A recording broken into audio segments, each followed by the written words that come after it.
Simula kaninang tanghali, unti-unting dumagsa ang mga individual at iba't ibang grupo sa makasaysayang EDSA Shrine. Ito ay para suportahan si Vice President Sara Duterte. Hindi alintana ng mga individual na magtungo sa EDSA Shrine simula kaninang tanghali upang ipahayag ang kanilang pagsuporta kay Vice President. Ayon sa ilang mga dumalo at nakiisa sa pagtitipong ito, hindi nakatanggap-tanggap ang ginagawa nilang panggigipit sa Vice Presidente at maging sa ilang opisyal ng Office of the Vice President.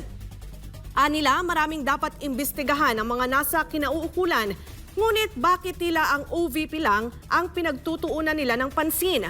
Dapat din daw tuparin ng Administrasyong Marcos ang pangako sa bayan na 20 piso na kada kilo ng bigas at pagpapababa sa presyo ng mga pangunahing bilihin.